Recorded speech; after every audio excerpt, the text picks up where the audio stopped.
Vous êtes nombreux aujourd'hui à pratiquer ce qu'on appelle la concurrence ici des réseaux sociaux, puisqu'on est à l'ère de la digitalisation. Il est très important de comprendre en quoi c'est dangereux, en quoi y a-t-il des risques juridiques dans le cadre de la concurrence sur les réseaux sociaux, dans la pratique de la concurrence sur les réseaux sociaux. Si vous voulez avoir la suite de cette vidéo, regardez-moi jusqu'à la fin et n'oubliez pas surtout de vous abonner sur ma chaîne YouTube. Donc assistance juridique digitale et leadership.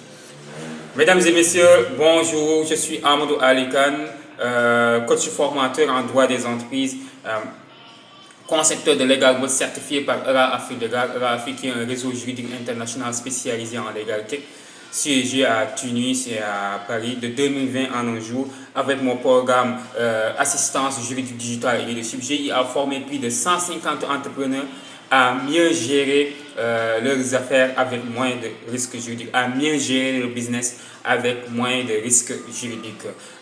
Donc aujourd'hui, on va parler un peu de la concurrence sur les réseaux sociaux, puisqu'on est à l'ère de l'Internet, qu'on le veuille ou pas. Aujourd'hui, celui qui ne sait pas vendre en ligne, celui qui ne sait pas faire avancer ses produits et services en ligne, donc celui qui ne sait pas digitaliser ses produits et services en ligne est très en retard et en bombe de retardement, donc et en boom même de retardement je dirais, parce que il faut comprendre évidemment.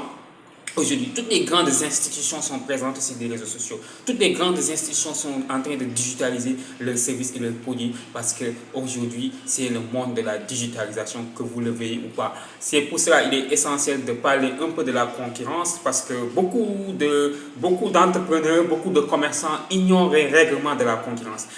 Si vous vous rappelez, il y a quelques mois, Promobile, donc spécialisée en fintech, une entreprise spécialisée en fintech, donc avait poursuivi Free pour concurrence déloyale. Et Free avait dédommagé Promobile des milliards et des milliards. Voilà. Et donc c'est important pour que chaque entreprise comprenne en fait les enjeux de la concurrence sur les réseaux sociaux, parce que la concurrence que vous le pratiquez donc sur le terrain ou bien de manière formelle ou bien de manière physique, et de la même chose si vous le pratiquez sur les réseaux sociaux, parce que c'est de la concurrence. Donc il faut respecter les règlements de la concurrence sur les réseaux sociaux. Ce que vous devez comprendre sur la concurrence, ce qui est dangereux en fait sur la concurrence, c'est la concurrence déloyale. La concurrence, elle est réglementée. Il y a une manière de pratiquer la concurrence. Donc la concurrence, c'est normal. Donc c'est permis à chaque entreprise pour pouvoir faire avancer ses produits et services de faire la concurrence, de pratiquer la concurrence.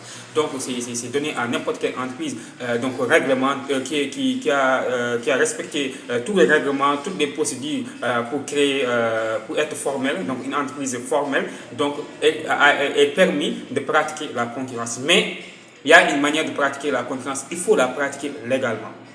Donc pour savoir un peu la légalité de la concurrence et pour le comprendre, afin d'éviter ce qu'on appelle la concurrence déloyale, il est très important de savoir, il y a ce qu'on appelle les procédés déloyaux de la concurrence. Donc si vous pratiquez ça, sachez que vous encourez des risques juridiques parce que vous êtes en train un peu de déjouer les règles de la concurrence. Il y a le dénigrement.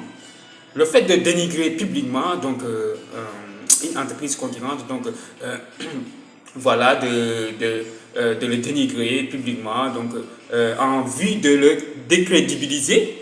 Donc ça, c'est de la concurrence déloyale. Vous n'avez en aucun cas le droit d'aller à la télé, à la radio, ou bien de faire une vidéo publiquement pour en fait décrédibiliser, parler publiquement comme ça, afin de décrédibiliser votre concurrent. Donc si vous le faites, sachez que votre concurrent peut vous poursuivre en justice et vous allez dédommager beaucoup d'argent. Et maintenant, cet argent que vous allez en fait dépenser pour dédommager votre concurrent, veuillez au moins comprendre les enjeux de la concurrence et respecter le règlement de la concurrence. Comme ça, l'argent que vous devez dédommager, que vous devriez dédommager votre concurrent, vous aurez au moins pu investir dans un autre domaine, je sais pas, un autre domaine d'activité. C'est très intéressant de le savoir. Donc, le dénigrement, c'est un procédé de la concurrence déloyale. Il ne faut pas dénigrer votre concurrent. Donc, il y a ce qu'on appelle la confusion. La confusion, c'est le fait, par exemple, de faire croire à la clientèle que votre entreprise est la même que l'autre, donc que l'autre entreprise concurrente. Donc vous faites presque les mêmes produits, les mêmes services afin de détourner la clientèle, afin de détourner sa clientèle. Ça, c'est de la concurrence déloyale aussi, il faut l'éviter. Il y a ce qu'on appelle la désorganisation. La désorganisation, c'est le débauchage du personnel.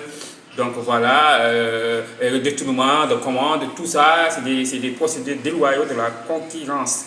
Maintenant, si vous voulez avoir des formations complètes sur en fait comment respecter la concurrence et comment créer son entreprise, que ce soit une SARL, une société anonyme ou n'importe quel type d'entreprise, un GIE, donc comment négocier un contrat commercial, comment rédiger un contrat commercial. Donc, il faut nous contacter au 77 290 28 31. Nous organisons des formations en ligne en week-end et en jour ouvrable. En week-end, c'est les samedis à partir de midi. En jour ouvrable, c'est à partir de 17h30. Nous vous donnons rendez-vous la prochaine et nous vous souhaitons un bon week-end. Merci.